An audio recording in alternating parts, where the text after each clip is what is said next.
Bonjour à tous et bienvenue. Aujourd'hui, j'avais envie d'inaugurer avec vous une nouvelle catégorie de vidéos et ça va être des interviews qui seront intitulées Un goûter avec. Et aujourd'hui, c'est avec Cécile Doherty-Bigara. Bonjour Cécile. Bonjour Lia. Cécile, c'est une amie, mais aussi ma prof de yoga, praticienne en Ayurveda et la créatrice, fondatrice, je ne sais pas, du blog Le Palais Savant. Voilà, et j'avais tout simplement envie qu'elle nous parle un petit peu plus de toutes ces petites facettes de ta vie. Voilà. Ok. Comme c'est un goûter, nous avons des petits gâteaux pour nous accompagner, n'est-ce pas? Des gros gâteaux. Voilà, vas-y. Pour garder comme objectif visuel. Voilà. Un gâteau noisette, glaçage, chocolat. C'était pour attirer Cécile à la maison en fait. Voilà, parce qu'elle marche comme ça, Cécile. Hein. Voilà. Et en plus de notre chocolat, notre gâteau, nous avons du thé. Parce que maintenant, je vais tester à chaque fois un nouveau thé. Et là, c'est écume d'opale de la marque Arbata. C'est Cécile qui l'a choisi. Cécile, pourquoi tu l'as choisi? Parce qu'il y avait du sureau. Ton péché mignon, le sureau. Donc thé vert, baie de sureau, feuilles de cassis, arôme naturel de je sais pas quoi, hein, tranche de fraise, mûre entière et groseille. Voilà. On a déjà testé. Et... C'est bon. Hein, ouais, c'est pas mal. En dehors de la gourmandise, voilà, j'avais envie qu'on aborde le sujet du yoga. Et pour moi, le yoga, ça a vraiment été une rencontre, un jour, comme ça. Enfin, c'est comme ça que je l'ai vécu. Et j'aimerais savoir un petit peu, toi, comment ça s'est passé. Quelle a été ta rencontre avec le yoga? Alors, le yoga, c'est un mot qui m'a toujours attirée. Depuis que je suis toute petite, ça me paraissait un peu exotique, merveilleux. Je savais absolument pas qu'est-ce qu'il y avait derrière le mot. Et à peu près à mes 18-20 ans, j'ai eu envie d'aller prendre un cours de yoga. J'ai fait des recherches sur Internet. J'ai trouvé un endroit, un professeur où je voulais aller prendre cours. Et je me souviens encore d'avoir le numéro marqué sur mon agenda et pendant 6 mois de retarder le moment où j'allais prendre le téléphone et appeler juste pour faire un cours d'essai. Et il y a beaucoup de gens d'ailleurs qui ont cette sensation de stress comme si on allait être testé quelque part par le professeur et qu'il allait trouver qu'on n'était pas assez bien. Et du coup ça m'a pris 6 bons mois à prendre ce premier cours d'essai. Et j'y suis allée, je me souviens c'était un lundi matin. C'était avec une professeure qui donnait son tout premier cours. Donc qui était elle-même aussi un petit peu nerveuse. Et quand je suis sortie de là, j'ai eu cette pensée qui m'a traversé l'esprit qui était je veux faire ça toute ma vie. Quoi. C'était... Ah ouais, à ce point. Oui, tout de suite. Ouais. Et à ce moment-là, tu faisais des études? À ce moment-là, je faisais mes études à Sciences Po Toulouse. Ah, donc c'est un petit peu différent. Ouais. Alors c'était un master qui était santé-environnement, donc ça m'a toujours intéressée.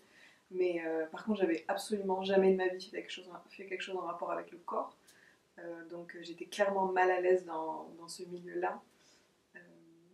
Mais la partie spirituelle avait toujours fait d'une certaine façon partie de ma famille, des conversations que j'avais avec ma mère et des choses qui m'intéressaient. D'accord. Et après, tu as poursuivi par des cours réguliers? Oui. Toutes les semaines, je suppose. Et qu'est-ce qui t'a déclenché à vouloir être prof de yoga? Alors pareil, on a retrouvé avec un ami à moi des conversations qu'on a eues sur chat il y a super longtemps. Et j'ai regardé la date et en fait 2 semaines après avoir pris ce premier cours, j'étais dans une sorte de grande folie sur le chat en train de lui dire mon Dieu, je veux absolument être prof de yoga, si j'arrive à faire ça, ouais, ma vie sera réussie. Et dans ma pratique personnelle, c'est vrai que quand j'ai découvert le yoga, une fois que j'ai senti que c'était bon pour moi, je suis rentrée à fond dedans. Donc je prenais un cours par semaine et à côté je demandais à ma prof de me faire un peu des séquences et je faisais 1 heure à 1 heure et demie tous les jours, ce qui pour moi était juste impensable.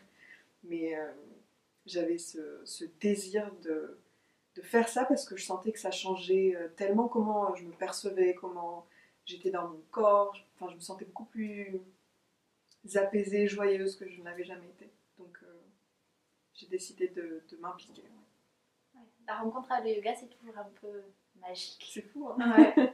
Et c'est la rencontre avec le yoga et aussi la rencontre avec le professeur. Ouais. Bon, je vous alors ça, c'est sûr. C'était une professeure qui parlait à mon cœur. Donc c'est une rencontre humaine aussi. Ouais. Et après, au bout de combien de temps donc, tu as fait... tu t'es lancée vers une formation? Je crois que c'était 3 ans après avoir découvert le yoga. Et avec une pratique qui était vraiment régulière. C'est-à-dire que c'est quelque chose qui m'a tout de suite plu et c'est quelque chose dans lequel je me suis investie. Et même si j'avais conscience qu'on peut toujours avoir 20 années d'expérience derrière soi, j'ai quand même donné tout ce que j'avais pendant ces 3 années et je me suis sentie prête à faire une formation. Et tout en essayant de rester curieuse et continuer à apprendre des choses. Tu es partie aux États-Unis, c'est ça? C'était pour faire ta formation. Oui. Alors, c'était pas vraiment les États-Unis que j'ai choisi, c'était une prof, encore une fois, qui me parlait à l'époque. Et voilà, j'en ai parlé dernièrement de l'importance d'avoir un rêve. Et c'est vrai que j'aime bien avoir des choses comme ça, où 1 an, parfois 2 ans en avance, je pense à ok, je vais épargner, je vais genre m'organiser pour me payer cette formation. En fait, super tôt. Ouais. D'accord. Cette formation, je l'ai réservée 1 an avant qu'elle commence. Donc, j'adore toute cette excitation du coup on a à s'imaginer dans 6 mois, dans 1 an en train de faire ça et ouais, ça donne de l'élan, ça donne quelque chose à espérer. J'aime bien cette idée. J'ai eu une question qui a été posée par rapport au yoga sur le fait de pratiquer à la maison, de pratiquer, alors peut-être de pratiquer uniquement à la maison, je pense que c'était ça la question, c'est-à-dire de ne pas avoir du tout de cours en dehors et peut-être de se former au yoga avec des vidéos, avec des bouquins. Qu'est-ce que toi tu en penses? La question c'était aussi par rapport aux axes, aux positions, est-ce qu'on ne peut pas se faire mal? Alors, je partirais du principe que en général, chacun fait de son mieux avec ce qu'il a. Donc très souvent, il y a des personnes qui n'ont pas des cours qui seront près de chez eux, ou peut-être il n'y a vraiment aucun prof qui leur parle. Des questions financières. Des questions financières également, d'organisation, s'il y a des enfants, s'il y a beaucoup de choses à faire. Donc, surtout ne pas juger ça, je pense que ça peut être un bon départ. Il y a tellement de contenu sur Internet. En général, le contenu qui va être payant, donc c'est-à-dire si vous vous abonnez à un site, ça sera peut-être plus diversifié, puisque c'est toujours un contenu gratuit, c'est peut-être il y a différents profs, une porte d'entrée. Voilà, il y a différents profs. Moi, sur les vidéos Internet, j'ai des bonnes copines qui font ça sur YouTube et je pense qu'elles y mettent tout leur cœur et qu'elles font un truc qui est vraiment bien. Ariane, Yoga Coaching, qui fait plein de vidéos. En français, parce que ça c'est important aussi. En anglais. Donc si vous êtes dans cette situation-là, plutôt que de vous arrêter en ayant peur, allez-y. Et prenez quelque chose qui est à un petit niveau, une explication sur la respiration, commencez par les bases. Mais ce qui est sûr, c'est que si ça vous plaît, à un moment donné ou à un autre, vous allez chercher un professeur. Et ça ne sera peut-être pas un professeur que vous pourrez voir toutes les semaines, mais ce sera peut-être quelqu'un que vous allez voir en atelier ou pour faire une retraite, pour lequel justement vous allez vous organiser pour le rencontrer. Parce que l'énergie d'un professeur, le fait de voir un autre être humain et de le voir incarner toutes ces choses qui nous inspirent, et à la fois être humain et imparfait, et du coup vraiment cette part d'ombre et de lumière, et de le voir être tout ça et d'être sur ce chemin, c'est quelque chose qui nous guide, et c'est quelqu'un dans lequel on peut avoir pleinement confiance, et qui va nous emmener dans des sensations et dans des aventures intérieures qu'on n'aurait pas pu faire tout seul. Ah, je confirme. Ouais. Non, mais c'est sûr. Moi, je sais que j'ai commencé avec Internet, et après, j'ai eu les cours régulièrement avec toi. Et je sais qu'au début, je te disais, mais jamais j'arriverai à faire une pratique à la maison, je ne sais pas quoi faire. Enfin, parce que ça paraît complètement inaccessible. On se dit, il faut que je sois prof de yoga pour faire ça. C'est vrai. Et après, au bout de plusieurs cours, tu te rends compte que finalement, il y a des choses qui reviennent beaucoup, des postures qui reviennent souvent, et tu te dis, bah, peut-être qu'à la limite, à la maison, je peux faire que celle-là, rajouter une torsion, toujours, tu sais, 2-3 trucs, puis après, tu fais ton petit boui-boui, mais toujours en gardant ce que tu as pu, les petits conseils que tu as eu lors du cours.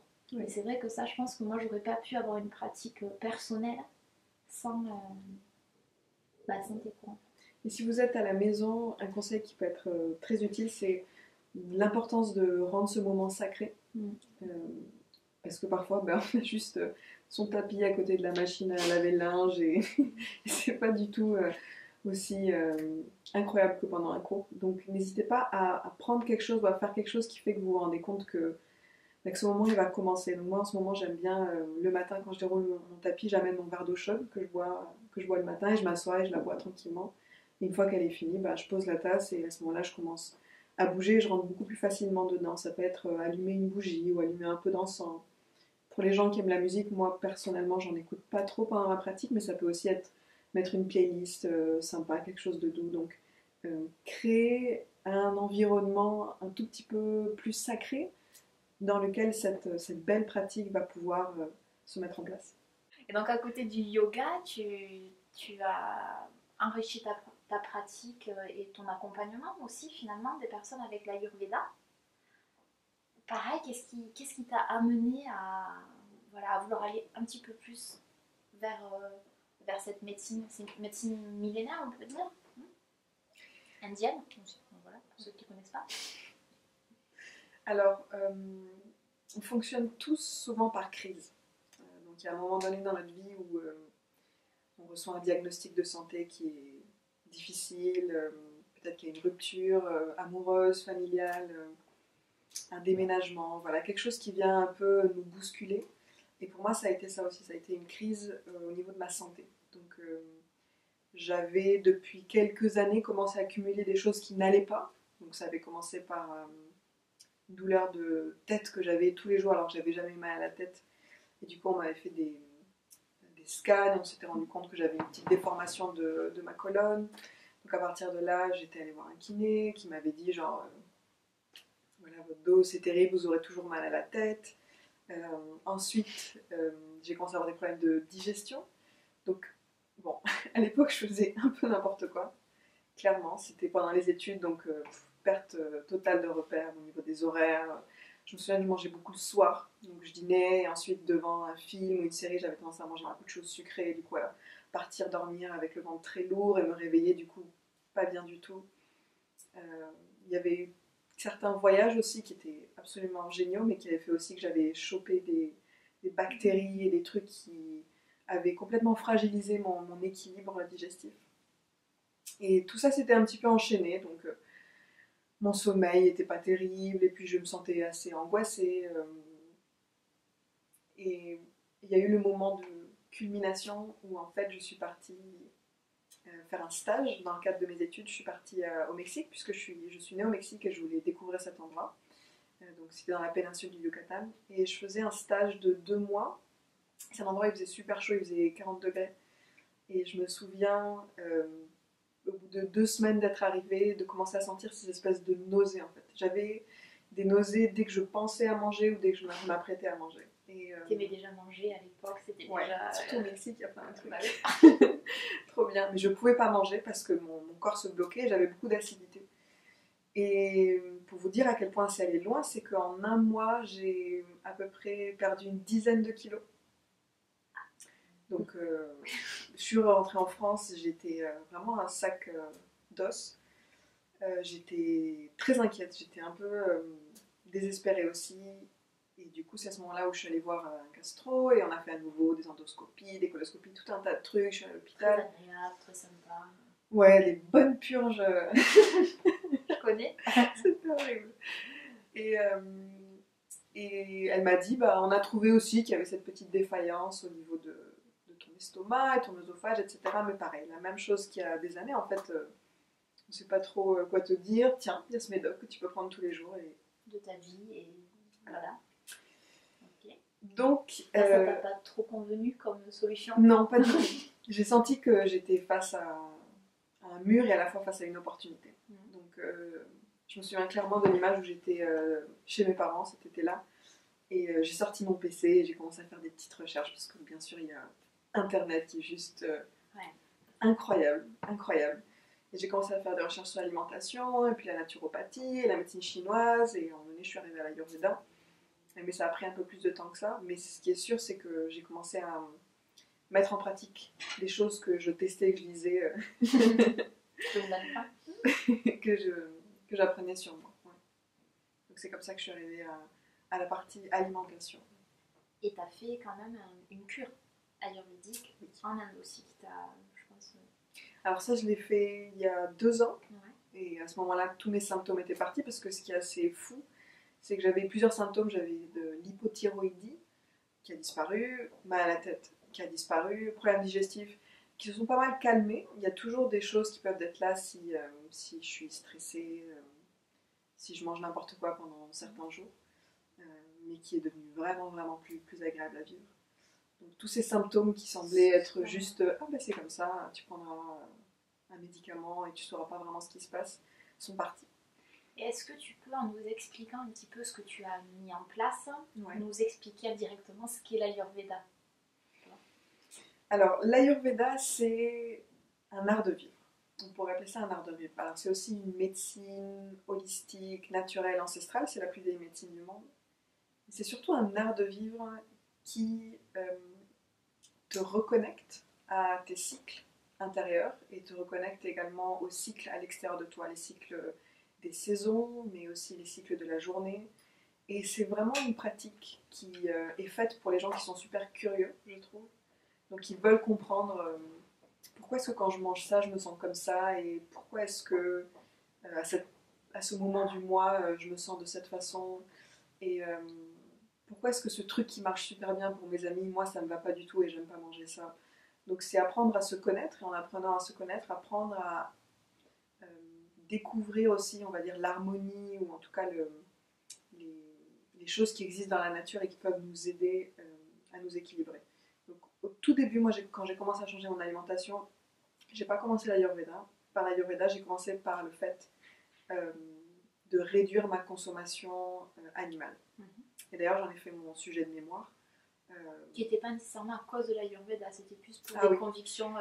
C'était plus qu'après avoir fait énormément de recherches, en fait, ce truc remontait énormément à la surface. C'était que d'un point de vue de l'environnement, de notre santé, d'un point de vue social, de tous les points de vue qui nous parlent énormément en ce moment, il fallait absolument qu'on réduise notre consommation animale. Donc j'ai commencé par ça, c'est ce qu'on appelle le flexitarisme, pour ceux qui aiment bien un petit peu les termes. Et après je suis devenue végétarienne.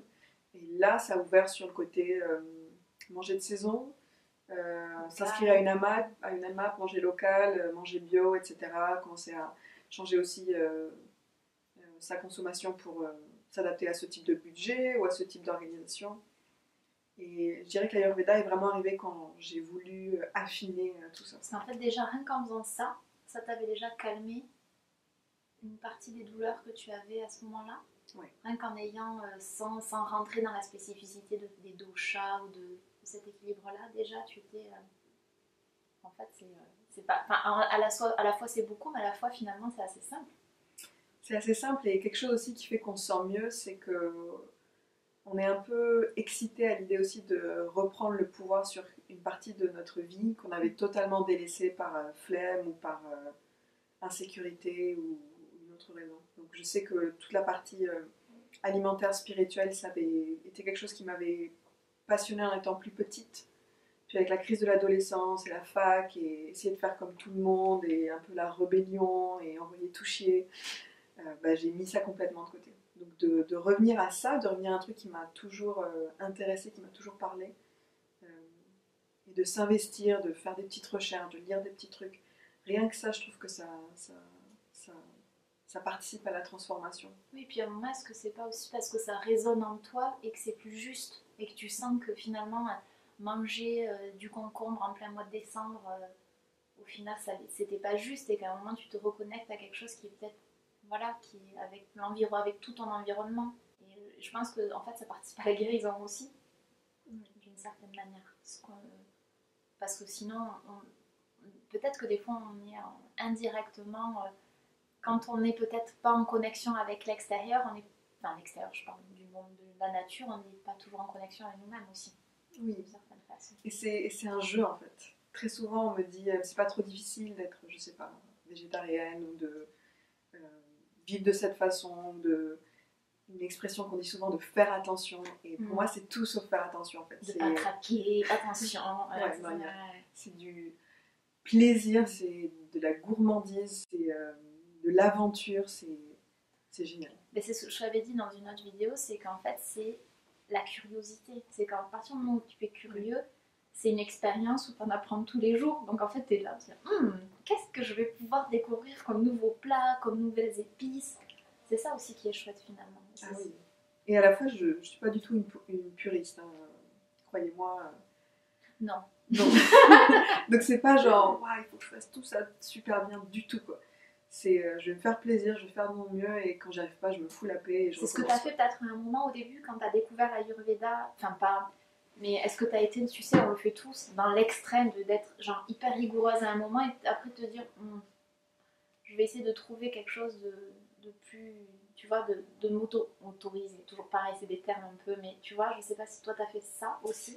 J'ai pas trop fait ça, par contre là où j'étais un peu extrême, c'est que j'attendais que les autres en soient à la même phase que moi. Donc si moi je prenais conscience de quelque chose, il fallait que mon copain, que ma famille, que tout le monde s'aligne sur ça. Et c'était pas du tout le cas parce que les gens sont incontrôlables et la vie est incontrôlable. Donc chacun fait son truc. Et ouais, c'était en rapport avec ça et aussi en rapport avec une alimentation végétarienne. Moi j'ai l'impression que quand j'ai été végétarienne, donc c'est il y a 6 ans, personne n'était végétarien. Et j'avais cette espèce de jugement sur le fait que les restaurants ou les gens n'en parlent pas plus souvent, qu'il n'y ait pas plus de possibilités. Et en ce moment, depuis quelques années, je me suis énormément détendue par rapport à ça. Et puis en plus, ça se développe aussi énormément. Alors je sais pas si c'est une illusion, une impression.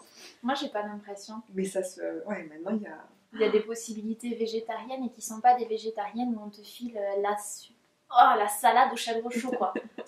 Non, mais cette putain de salade au chèvre chaud, t'es là. Non, mais si je veux pas de laitage. Ah ben non, il y a rien. Bon, très bien, c'est vrai. Et c'est vrai que le fait que ça se démocratise aussi rend ce type d'alimentation plus facile à pouvoir poursuivre en dehors du cadre perso de la maison, de ta cuisine. Voilà, ça c'est quand même chouette aussi. Oui, c'est sûr. Pour finir sur l'Ayurveda, beaucoup de personnes m'ont demandé des livres que tu aurais à conseiller avant peut-être d'entamer une éventuelle formation. Parce qu'il y en a plein qui sont au taquet là sur ça. Donc toi, ce serait quoi un petit peu tes petites perles Alors, j'en ai une que j'aime bien conseiller parce que parfois le défaut des livres sur l'Ayurveda, c'est qu'ils sont hyper techniques. Et du coup, ça a l'air super intéressant, mais ça a l'air beaucoup trop pointu. Et on n'arrive pas à voir comment le retranscrire dans sa vie. Donc un livre qui, je trouve, soulève un petit peu cet écueil, c'est un livre qui s'appelle Santé parfaite de Deepak Chopra, qui en plus c'est super connu. Genre, mais ce livre, il est vraiment bien, il est bien écrit. On vous mettra en barre d'infos les liens. C'est un gros bouquin qui se lit super facilement et il parle de... Il va pas en profondeur, mais il parle un peu de tout. Donc ça te donne une vision d'ensemble assez inspirante et assez magique de ce que peut être l'Ayurveda. Donc ce livre, je l'aime bien. Après, il y a plein d'autres livres thématiques. Mais à ce moment-là, faites-vous confiance et regardez des images ou une sorte de mise en page qui vous parle. Comme avec les pierres, en fait. On y va au feeling. Ah ouais. Pour conclure peut-être sur l'Ayurveda, comme là on est dans une saison froide, voilà, quel conseil tu aurais à nous donner pour le vivre peut-être un peu mieux Alors je sais qu'évidemment, voilà, on a tous des constitutions différentes, mais il y a peut-être quelques principes un peu généraux qu'on peut mettre en application en ce moment. Alors, je vais vous donner, on va dire, 3 conseils assez simples. Donc, pendant l'hiver, on est dans la saison de Vata. Vata, c'est le vent. Et c'est une saison qui est froide et qui est sèche. Surtout si, par exemple, vous avez le chauffage à la maison, vous sentez d'autant plus comment, parfois le matin quand vous vous réveillez, vous avez les narines qui sont sèches, ou la peau qui commence à pas mal tirer au bout de certaines semaines d'être dans l'hiver. Donc, le corps va également devenir un peu plus froid et un peu plus sec. Et nous, on veut contrebalancer ça, parce que si on arrive à amener les qualités opposées au froid et au sec, ça va permettre au corps de fonctionner un peu plus facilement et du coup aussi à notre état d'esprit, à notre tête de rouler un peu plus facilement, entre guillemets. Donc, puisque c'est une saison froide et sèche, on va plutôt aller vers des choses qui sont chaudes, des aliments qui sont cuits, des tasses d'eau chaude le matin ou dans la journée, du thé, des tisanes, et des choses qui sont plutôt onctueuses et humides. Donc on va rajouter pas mal de crème, d'huile. Il faut vraiment sentir en fait le lait de coco. Il faut imaginer comme un sorte de vélo rouillé et qu'on essaie de lubrifier. Donc vous essayez de lubrifier le corps et aussi comment vous vous sentez en général avec toutes ces choses qui sont onctueuses. Et vous allez aussi faire ça d'un point de vue extérieur. Donc quelque chose qui peut être vraiment bien quand c'est l'hiver, c'est le matin, vous prenez de l'huile de sésame vierge. J'en ai parlé dans la cure ayurvédique. C'est mon moment préféré. C'est vraiment bien. Vous pouvez l'utiliser comme ça, vous pouvez la chauffer au bain-marie un tout petit peu plus, ça rendra l'expérience encore plus spéciale. Et ce que j'aime bien faire, c'est en mettre un peu sur le petit doigt et le passer à l'intérieur des narines, puisque c'est un endroit du corps qui s'assèche énormément. Parfois on le sent le matin ou en donné dans la journée. Et en général, vu que c'est un endroit qui s'assèche, le corps va créer du mucus pour essayer de l'humidifier. Et le fait qu'il y ait ce mucus va nous rendre plus susceptibles, plus sensibles à des bactéries ou virus qui peuvent traîner. Donc c'est plus agréable déjà en soi de pouvoir respirer dans un air qui n'est pas tout sec. Ouais. Et en plus ça protège le corps. Et vous pouvez également mettre cette huile sur vos jambes, le bas du dos, différentes parties du corps pour à la fois assouplir la peau, mais aussi pour nourrir le système nerveux. Donc l'idée c'est que le fait de se masser, le fait de se mettre de l'huile sur la peau, c'est un contact qui est hyper maternel, qui est hyper charnel, qui est très rassurant. Donc mentalement, ça peut avoir un effet sur nous, ça peut nous calmer de passer par le corps. D'accord. Et la troisième idée, c'est qu'on est souvent malade pendant cette période de l'année. Alors il y a tout ce qui est rhume, grippe, et il y a aussi pas mal de fragilité digestive. Donc si vous sentez que vous commencez à vous sentir un peu fatigué, un peu malade, qu'il y a un truc qui traîne, que votre gorge vous fait mal, passez plutôt à une diète liquide. Donc par exemple des soupes ou juste boire des tisanes ou des infusions et des choses au gingembre. Donnez plutôt des choses liquides et faciles à digérer au corps. Pour lui laisser de l'énergie pour combattre tout ça. Et pour qu'il puisse aussi éliminer ce qui est en train de poser problème. Et ensuite repasser à des choses un peu plus solides une fois que la maladie est finie, ou peut-être que vous vous sentez un petit peu mieux, donc du riz, des légumes cuits, et ensuite continuer sur des choses plus compliquées. Parce que le fait de manger des choses très complexes, et on aime bien tous genre manger un milliard de trucs, ça rend plus difficile aussi la digestion. Ouais. Et parfois juste de passer à des aliments plus simples et plutôt liquides et plutôt chauds, ça fait que votre corps il peut allouer ce petit truc d'énergie qu'il a besoin de mettre dans le fait de vous ramener à l'équilibre.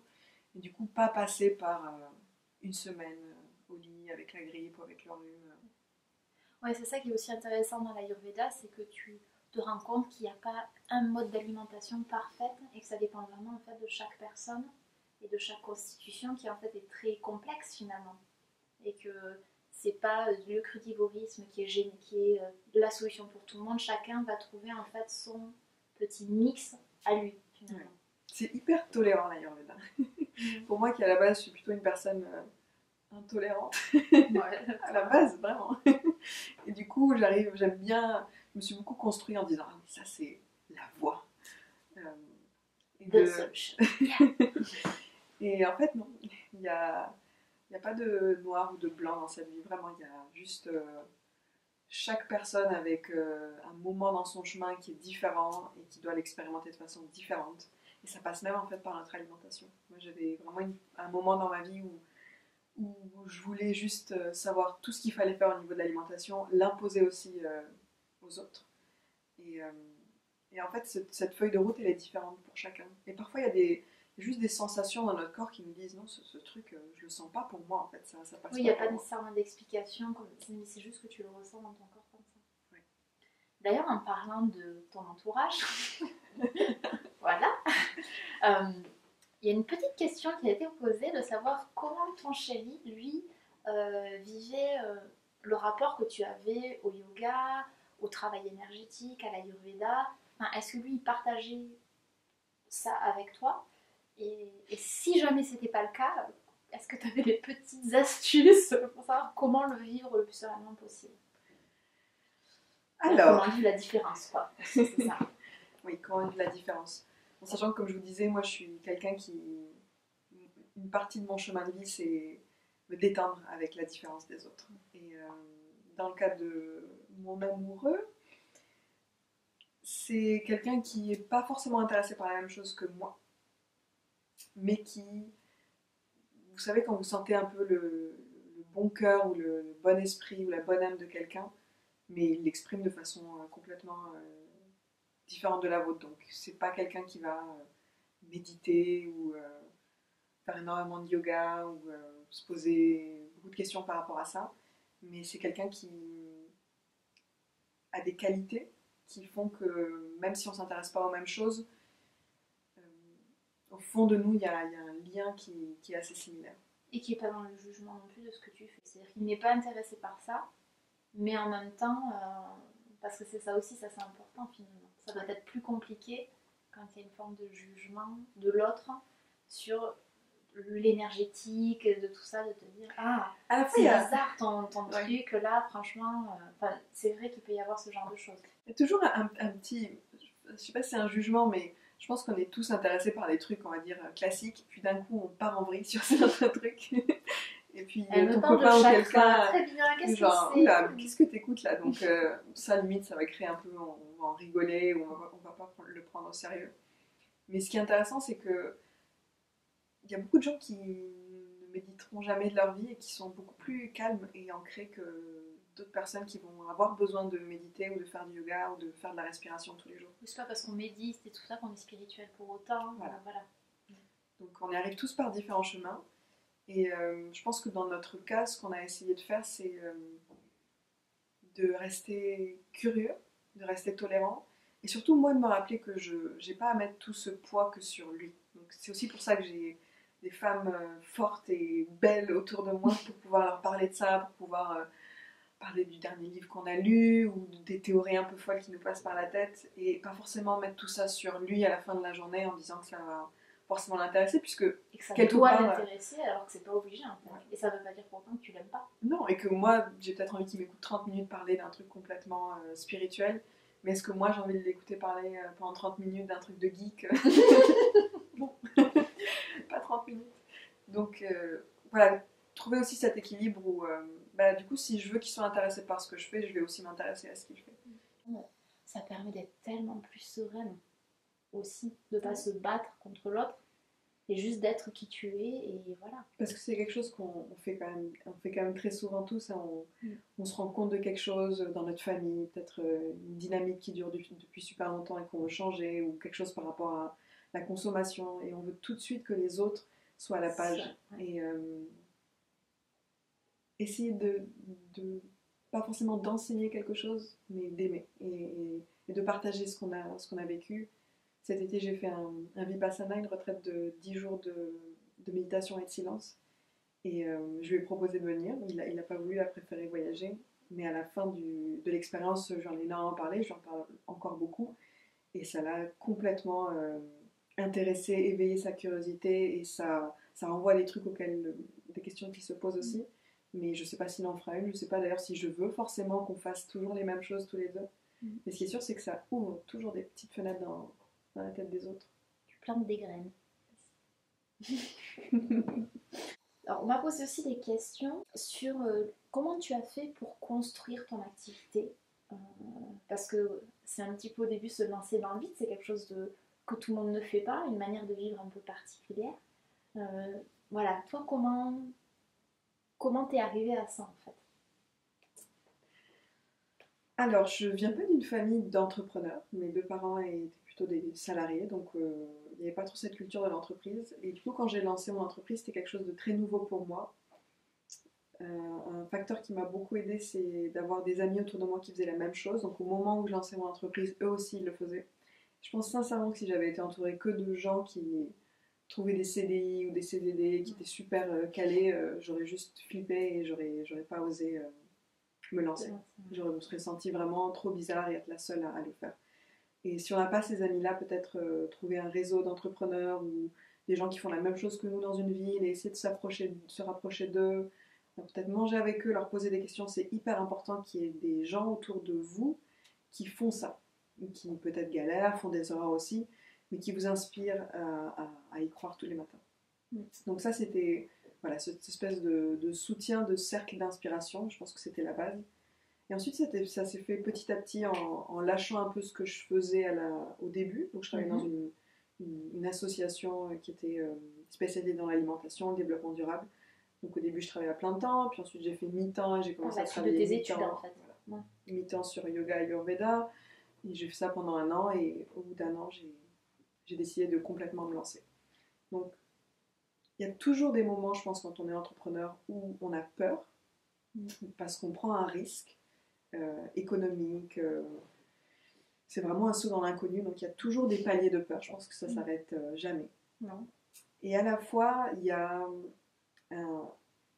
des choses qui nous obsèdent tellement et dans lesquelles on a un attachement émotionnel tellement fort parce qu'on en parle tout le temps, parce qu'on y pense tout le temps, que ça suffit à compenser ça. Donc ça nous donne vraiment l'élan, on continue parfois à se poser des questions ou avoir des doutes, mais chaque matin on se réveille à nouveau avec cette idée, oui mais de toute façon, cette chose me porte. Je pourrais pas faire autre Voilà, chose. je le ferais même si c'était gratuit. Donc il y a eu vraiment c'était évolutif. Et je pense qu'une dernière partie qui est importante, c'est de choisir les personnes avec qui vous parlez de vos rêves, de vos projets, de vos désirs de changement. Donc, vos parents, par exemple, ou vos frères et vos sœurs sont peut-être pas forcément les meilleures personnes avec qui en parler. Il faut faire la différence entre les gens qui ont peur pour vous et c'est leur rôle. La peur, voilà. C'est un truc qui peut te flinguer en fait ton entrain, ton enthousiasme parce qu'ils projettent leur peur sur toi. Et là, d'un coup, tu reçois tout ça et ça peut te bloquer en fait complètement, alors que ça leur appartient. Ça peut te bloquer si tu t'es pas assez entraîné à croire dans ton projet et à le défendre tellement de fois que ça devient une sorte de seconde nature. Et à la fois, c'est normal que, par exemple pour moi en fait, c'est normal que ma mère ait peur pour moi dans le sens où elle pense vraiment je veux absolument qu'il n'y ait rien qui lui arrive et du coup elle va beaucoup me protéger. Donc c'est aussi à moi de réfléchir et de me dire est-ce que c'est forcément la meilleure personne avec qui je peux parler de ça ou est-ce que ça doit être la première personne avec qui je vais parler de ça, parce que forcément je vais lui en parler pour lui partager et vivre l'aventure ensemble et choisir du coup ces autres personnes qui peut-être quand elles vous feront des remarques négatives ou avec des doutes, ça sera plus parce qu'elles voient vraiment qu'il y a quelque chose qui cloche dans votre projet ou quelque chose en fait que vous sentez déjà ne va pas et eux ils vont le faire remonter à la surface et en l'entendant vous allez dire ah, en fait il y a ce truc ça me met mal à l'aise.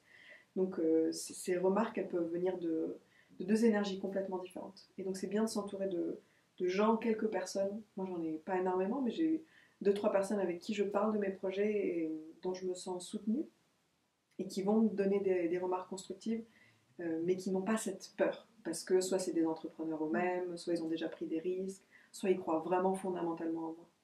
Donc ça fait partie aussi de ce chemin. S'entourer d'une communauté, d'une tribu de personnes, même si c'est juste une personne. Ça peut être déjà une excellente personne.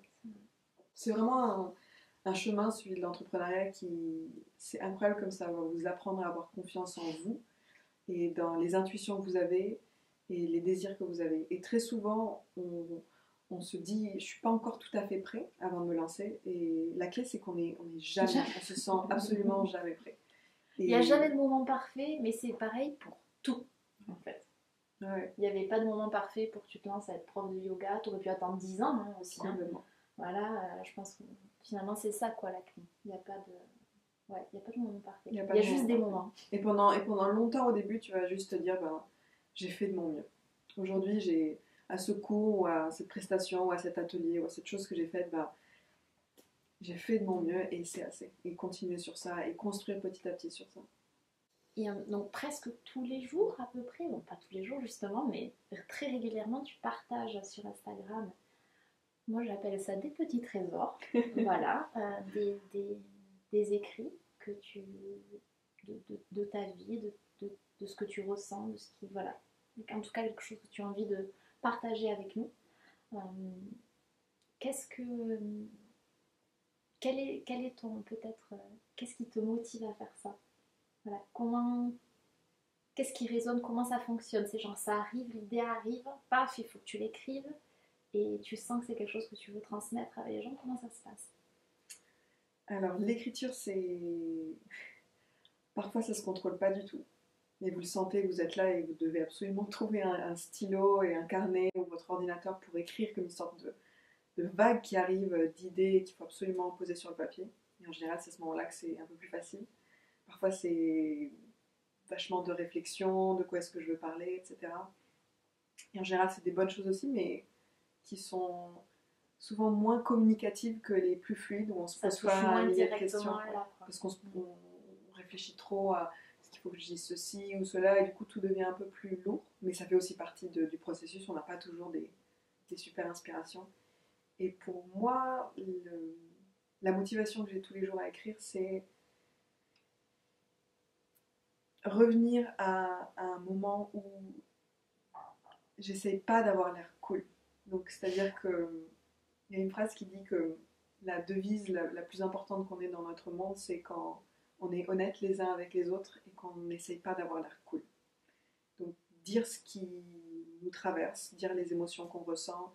Et c'est vrai que j'ai toujours aimé prendre un peu de recul sur les situations de la vie et essayer d'en tirer une sorte de leçon de vie, leçon de sagesse. Et c'est ce que j'essaie de faire dans ces partages, c'est être aussi sincère avec moi-même et avec les autres que je peux l'être sur le fait que parfois, souvent, je vais me réveiller démotivée, alors que j'ai tout pour être inspirée ou motivée.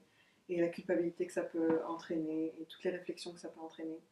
Et essayer d'embarquer les gens un peu dans cette aventure pour qu'ils reconnaissent aussi ce qui se passe dans leur tête, qu'ils se sentent moins seuls, et que peut-être dans cette leçon ou cette espèce de petite pépite que je trouve à la fin, ils trouvent aussi quelque chose qui leur permet d'ordonner les idées dans leur tête et, de revenir à un état où ils arrêtent de vouloir changer quelque chose. Donc on est toujours en train de vouloir changer notre corps, changer notre vie, changer nos relations.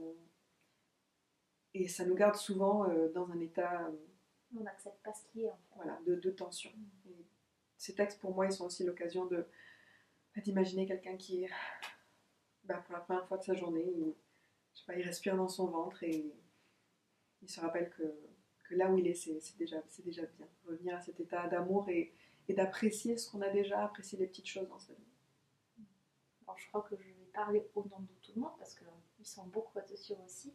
Mais voilà, je crois qu'il y a. Enfin, en tout cas, moi, je te le dis aussi, mais c'est quelque chose qui m'apporte beaucoup. Donc, merci beaucoup pour tous les partages que tu fais tout le temps. Et je sais que c'est pas toujours facile de publier tous les jours quand on n'a pas toujours envie. Mais qu'en tout cas, les quelques. Enfin, voilà, quand c'est là, c'est des petites. Des petits trucs en plus dans ma journée. Je dis ah, il y a un petit texte de Cécile. Voilà, merci. Et ben, je dirais pour aller vers la fin de cette vidéo, si tu avais 3 livres à nous partager, tes 3 livres préférés, donc en dehors de Santé Parfaite, ce seraient lesquels? Alors, d'un point de vue spirituel, ou en tout cas inspiration, le livre que j'offre à tout le monde et que j'ai toujours sur ma table de chevet, c'est Le pouvoir du moment présent de Eckhart Tolle. La base. C'est le retour aux bases. Et c'est pas un livre qui se lit comme un roman. C'est vraiment quelque chose qu'on prend à un moment donné et on lit peut-être une page et demie. C'est souvent divisé par petits chapitres. Et on laisse ce qui est écrit nous ramener à la vérité qu'on connaît déjà au fond de nous. Donc c'est un livre qui pour moi est une façon de revenir au moment présent. Et la façon dont il est écrit, je sens la vérité de l'auteur aussi derrière. Je sens que c'est quelque chose qu'il vit et qu'il ressent. Son histoire est hyper intéressante, celle de Eckhart Tolle. Moi, je l'ai ressenti encore plus sur Nouvelle Terre, que tu m'as fait découvrir, parce qu'elle en parle dans plus... Cécile, elle démarre toujours ses cours avec, je sais pas comment on peut dire, enfin, une forme d'introduction, ouais. où elle nous partage quelque chose, donc c'est dans les cours, mais aussi dans les ateliers, les stages. Et plusieurs fois, tu nous as parlé de Nouvelle Terre, et je me suis dit, il faut que je l'achète. Et là, pour moi, ça a été encore, pour moi, un cran au-dessus. Peut-être parce que tout simplement, c'est un qui est beaucoup plus concret. Et au fur et à mesure que tu le lis, tu te dis, mais en fait, je le savais déjà, mais je ne savais pas que je le savais. C'est très bizarre comme sensation. C'est ça. Mais voilà, parce qu'il y a des fois des gens qui ont un peu de mal avec le pouvoir du moment présent. Dans ce cas-là, ça peut valoir le coup de basculer sur l'autre qui est des fois plus accessible, peut-être plus facile, et après de revenir peut-être par la suite sur le pouvoir du moment présent une fois que... Mais Eckhart Tolle, c'est un enseignant qui est très sobre. Ouais. Donc c'est très épuré et froid, pas dans le sens où on ne sent pas l'humain derrière, mais voilà, c'est très simple. Il y a vraiment cette énergie qui est très posée. Et parfois, on est à des moments dans sa vie où on a plutôt envie d'être porté par un guide qui est peut-être plus... je sais pas, charismatique, chaleureux, plus dans l'amour, plus dans une sorte d'exubérance. Donc ça dépend en fait aussi ça dépend de la personnalité de chacun et aussi du moment où on se trouve. Pour moi, le pouvoir du moment présent, c'était un bon pied à l'étrier en fait, parce que ça ouvre ensuite sur plein d'autres choses qui sont peut-être plus mystiques ou plus divines et un peu plus portées sur le cœur. Eckhart Tolle, il parle beaucoup de l'emprise du mental. Et parfois, on a envie de descendre aussi au niveau du cœur. Pour le deuxième livre, alors c'est mon livre préféré de tous les temps, c'est L'Alchimiste de Paulo Coelho. Et c'est un entre-deux en fait entre un roman, une fiction et un roman initiatique. Et un roman initiatique, voilà. Donc c'est un livre que je ne me lasse pas de lire et que je lis toujours en début d'année pour m'inspirer à nouveau de son message. Et en dernier, on va choisir un roman. Un livre que j'ai beaucoup aimé, que j'ai lu il y a quelques années, qui s'appelle L'ombre du vent, de Carlos Ruiz Zafón. Je crois qu'il est espagnol, j'en suis pas certaine. J'adore l'accent. L'ombre du vent. L'ombre du vent. De toute façon, on vous les mettra tous dans la barre d'infos. Et ça, c'est pour quand vous avez marre de lire trop de magazines et trop de livres spirituels et vous voulez juste un bon roman. D'accord, L'ombre du vent. Ok, bah très bien, ça donne envie. Il est très magique aussi. Moi, j'ai envie de te proposer pour conclure, si tu avais une citation à partager, une petite pépite à donner aux gens qui nous suivent, quelque chose qui pourrait les accompagner dans leur journée ou dans leur soirée après avoir vu cette vidéo. Voilà. Le truc facile, hein. Comme ça, là, vas-y, hop. Alors, j'ai une citation en ce moment qui me porte. C'est une citation qui dit « Les 3 essentiels du bonheur sont quelque chose à faire, quelque chose à aimer et quelque chose à espérer. » Les 3 essentiels du bonheur sont quelque chose à faire, quelque chose à aimer et quelque chose à espérer. Et ces 3 thématiques, en fait, je les sens vraiment dans ma vie comme étant des choses qui me rendent heureuse d'être en vie. Donc quelque chose à faire. Parfois, on a tous des moments où on se dit qu'en fait, on serait mieux en vacances, à rien faire, ou qu'on veut travailler moins, ou qu'on a besoin de prendre du recul, de faire une pause. Alors qu'en fait, cette tension qui vient dans le fait de s'investir dans quelque chose, peut-être parfois d'être fatigué, de vraiment se donner à un projet, ça nous remplit énormément. Et je pense que parfois on a envie aussi de faire une pause parce qu'on se juge par rapport au fait qu'on ne devrait pas se sentir comme on sent ou notre carrière professionnelle n'avance pas au rythme qu'on souhaite. Donc revenir à cette idée de faire parce qu'en fait cette tension du travail elle est riche, elle nous remplit énormément et ça je l'apprends beaucoup avec mon père qui est un monsieur de 80 ans et qui se réveille tous les matins à 4h30 du matin, bon ça je pense qu'il n'aime pas tellement, mais il n'y a pas d'autre choix, et qui a juste envie de faire des choses toute la journée, réparer la porte, coller ceci, coller cela, découvrir un nouveau plat à cuisiner, regarder un nouveau truc, et je sens intuitivement que c'est ce truc qui fait qu'il a encore envie alors qu'il a pas mal de problèmes de santé. Donc quelque chose à faire, c'est essentiel. Quelque chose à aimer. Je pense que la thématique de l'amour, c'est une thématique qui devient à chaque fois de plus en plus présente dans notre vie quand on commence à s'intéresser au monde, à soi-même, à son chemin. Donc aimer ses élèves, aimer ses amis, aimer sa famille, s'aimer soi-même. Et quelque chose à espérer. Ça, c'était pour moi la vraie leçon de cette citation, puisque quand j'ai lu cette citation, j'étais arrivée à un stade dans ma vie où je crois que j'avais plus de projets au moyen, long terme, plus de choses qui me faisaient peur parce que je m'étais un petit peu enlisée dans une forme de flemme, une forme de confort. Et de lire ça, que c'était un essentiel du bonheur, quelque chose à espérer, ça m'a remis sur les rails d'à nouveau avoir des rêves. Des choses atteignables, inatteignables, mais des choses qui du coup me donnent cet appétit pour la vie. Tu vas de nouveau voyager encore un peu. Oui. Oui. Donc quelque chose à faire, quelque chose à aimer, quelque chose à espérer. Je pense qu'on va finir sur ça. Ça me semble parfait. Super. Voilà. Je vous fais un très gros bisou. Je vous souhaite une belle journée, belle soirée, bel après-midi. Je n'en sais rien. Hein, oui. Voilà. Nous, on va aller faire du yoga. Oui. Voilà. Et on vous embrasse bien fort.